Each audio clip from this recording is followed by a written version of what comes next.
Welcome back to episode 2 of How Flutter Works. In the previous episode, I teased that Flutter is primarily conducted by 3 different tree structures.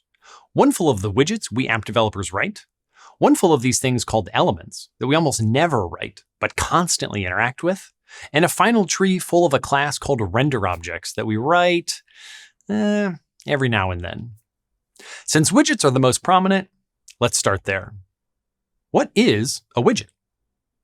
Widgets provide the declarative API that Flutter developers spend almost all of their time interacting with.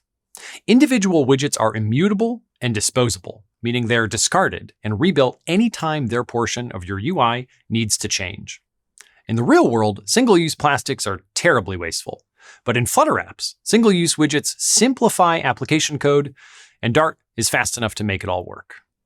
They come in 3 primary flavors: Stateless widget, Stateful widget, and RenderObject widget. More than 99% of the time, Flutter developers subclass Stateless or Stateful widget, which leaves RenderObject widgets as a unique scenario we'll get to later. There's also a 4th type of widget, the inherited widget, which only passes data around and never renders anything itself. We'll cover that more in episode 3. Amongst those types, if stateless and stateful widgets are the most common, what's the difference between them? Stateless widgets are mostly what we've been talking about so far, and they're often the first type of widget you reach for when writing new UI code. They are instantiated by their parent widget's build method and live only until their part of the UI has to rebuild for any reason. As mentioned in episode 1, widgets have an optional constructor, which can accept whatever parameters you need, and a build method, which should assemble yet more widgets. It describes one aspect of your UI and is used until that section of your UI changes. Stateful widgets, on the other hand, are fancier and have more powers. Technically, the widget part of a stateful widget is just as lifeless and disposable as a stateless one, but stateful widgets are backed by a longer-lived and all-important state object, which is the sole focus of episode 3. You reach for a stateful widget anytime you require long-lived resources, like animation or text editing controllers, or when a widget will oversee the mutation of your application state. Stateful widgets also look slightly different from stateless widgets, including relocating their build method to their state object. Because that state object is managed by Flutter's second tree, now is a good time to talk about it. Called the element tree, it lives behind the widget tree and consists of longer-lived objects, called elements, which are the glue code between widgets and the rendering layers deep within Flutter. Elements analyze differences in the widget tree from frame to frame, determine the implications of a given change, and resolve everything accordingly. Flutter developers almost never write custom elements, but they're there, driving everything forward. A quick note on elements. We've seen this mysterious build context object a few times already, which is a familiar name for Android developers.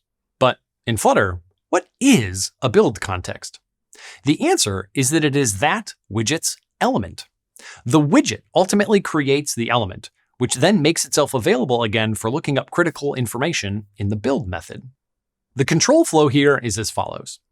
When a new widget is first added to the widget tree, the framework calls its createElement method, and the resulting element is attached to the element tree.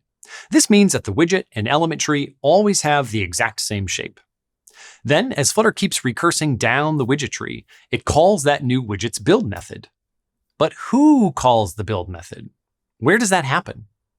It is the element which calls its own widget's build method, passing itself in as the build context parameter. This produces more widgets, and on it goes.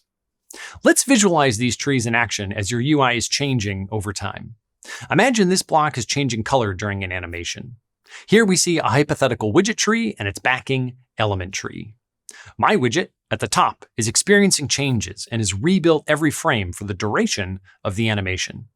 This rebuilding process destroys all of its descendant widgets to clear the way for fresh widgets.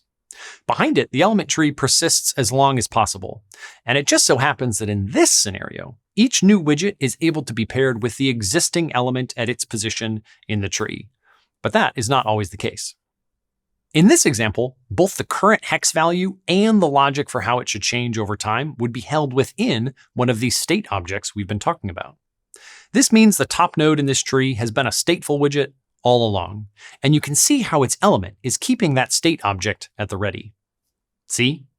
Elements really are the shadowy masters of Flutter, sitting just out of view, but controlling everything. Flutter developers spend a lot of time writing widgets, state objects, and build methods. All three tasks get pretty fun with practice. The third type of widget, a RenderObject widget, has a different task altogether, producing RenderObjects. This means that RenderObject widgets do not have a build method, but instead have two other methods, create RenderObject and update RenderObject, which we'll explore more deeply in episodes 4 and 5. RenderObjects compose the final major tree in Flutter, the render tree. RenderObjects translate widget values into painting calls, which can eventually be run on the GPU. RenderObjects are also longer-lived objects, like elements. Some Flutter developers occasionally write their own custom RenderObjects, which we covered in the very first episode of the Flutter Build Show, linked below. Key to Flutter's architecture is a many-step, highly layered and abstracted rendering loop. Each layer makes a little more progress, converting the data at hand into something one step closer to a pixel buffer that the operating system can put on the screen. At this step in the rendering process, any RenderObject widgets in the widget tree take one small conceptual step forward by creating RenderObjects. Those RenderObjects also assemble themselves into a tree structure and use their widget's attributes to fulfill several core jobs, including accessibility, layout, painting, and hit testing, which is figuring out which UI element a user has clicked or touched. Now, painting might sound like something that produces a pixel buffer, but it actually only yields drawing commands, which will later be drawn by Skia or Impeller, depending on your runtime and what year you're watching this video. That was a look at Flutter's three primary trees, with heavy emphasis on the widget tree. Note that there are other tree structures in Flutter, including the semantic tree for accessibility, the focus tree for keyboard focus, and the layer tree for compositing the UI. But the three we covered are the most prominent in everyday Flutter development. In the next episode, we'll explore the lifecycle of a state object. And then in episodes 4 and 5, we'll spend time understanding the render tree and how it ultimately passes the baton back to the Flutter engine. See you there.